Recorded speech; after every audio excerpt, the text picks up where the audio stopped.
little later on.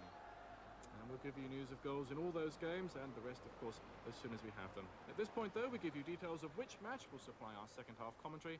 Those details come. It's 3 o'clock on Saturday afternoon, and groundsman Fred King is the only man in sight at Torquay's Plainmoor Stadium. There isn't a player or spectator to be seen at a time when the rest of the country is preparing for kick-off. Torquay slumbers while points are being won and lost. Years ago, Torquay decided to break with tradition by switching their home games to Saturday nights in a bid to attract more fans. The counter-attractions to 4th Division football are many in a picturesque seaside resort where the sun always seems to shine. United don't have much competition from other football clubs. After all, the next stop from here is America. But there's plenty for visitors to do and see in an area of natural beauty. For Torquay's footballers and their opponents, evening kick-offs mean a very different Saturday routine. At 10 a.m, the Torquay players, led by manager Bruce Rioch, take a bracing walk along the seafront.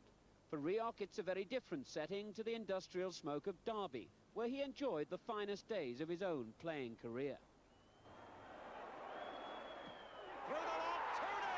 That was dead ball kicking at its very best. Torquay's moments of triumph are few and far between.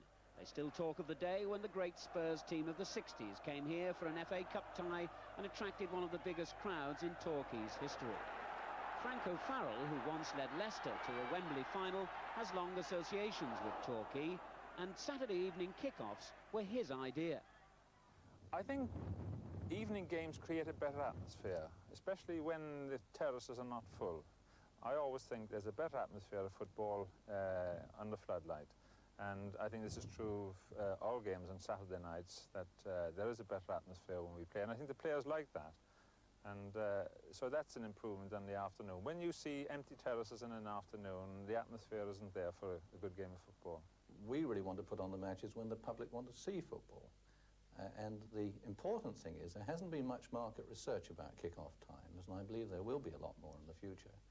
And you've got to remember that the traditional 3 p.m. kick-off does preclude all the people who play.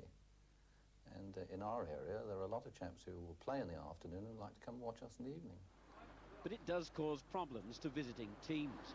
Port Vale arrive at their Torquay hotel at the time when on a normal Saturday they'd be running out for the second half. It's just before 4 o'clock, and the Vale players have had a 6-hour coach drive down from the Potteries. And now they've got an awkward couple of hours to kill before they get changed and set off for the match. And it's almost as bad at the homes of the Torquay players. Lynn Cooper, the wife of United's leading scorer Steve, would rather be doing the shopping. Instead, she has to watch the time. Come on, Steve. 4 o'clock. Cup of tea. So, the paper come? Not yet, no. Can I do anything for you? Iron any shirts? Me whiten. Your white shirt. That's all? Yeah. Okay then. For Port Vale, one of the worst aspects is finding out even before they've kicked a ball that most of their rivals for promotion from Division 4 have had a good day.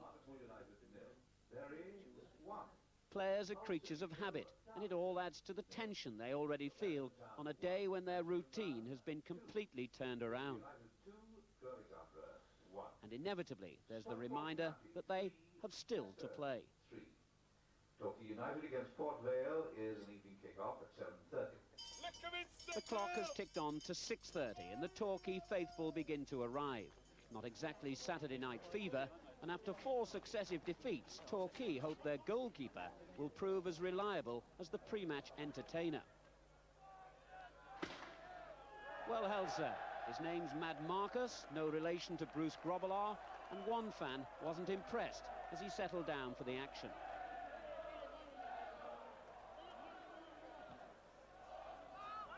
So Port Vale looking for an early goal here. Fox lucky to get the rebound, and Newton in the clear, and surely this could be the opener. No, a terrible miss really by Bob Newton.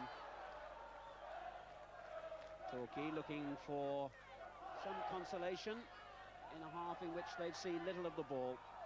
Half-time approaching, and this is Alan Little looking to play the 1-2 and gets it back. and Little with a fine effort just over. Well, Alan Little, the brother of the former Villa player Brian Little, onto that 1-2, and his dipping shot just over the bar. Port Vale, a stronger side, really built in the solid image of their own manager John McGrath, and they contest every ball. Swung in by Colin Tart, the fullback, and it drops to Steele, and a fine point-blank save. Steele onto it again. In the end, it comes to Armstrong, and another opportunity goes missing.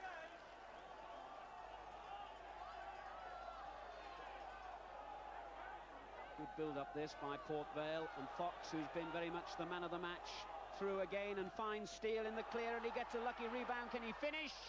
Yes! Steele gets the goal that will surely bring victory for Vale.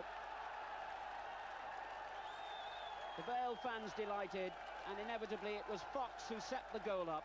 But credit to Steele, he got a lucky rebound, but finished superbly to clinch 3 points. It will surely now make Port Vale manager John McGrath a little happier about playing on Saturday night. Well, as long as we win, don't mind. I don't like sat there watching the results, and the other teams are winning. Yeah, all your lads were a bit anxious, I think, when they saw that most of your rivals for promotion had won. Well, that's right, you know, but that's the way it goes. I mean, they'll be a little bit disappointed when they see the results themselves. So it works both ways, but I'd as sooner played it in the afternoon. I suppose one of the problems about playing Saturday night, it doesn't give you much time for a celebration drink, does it? Well, we're not having one tonight because we've got a game on Monday. We agreed to that. Well, the lads are not, put it that way. The players seem to disagree with that. Well, that's what I'll be on the fire escape.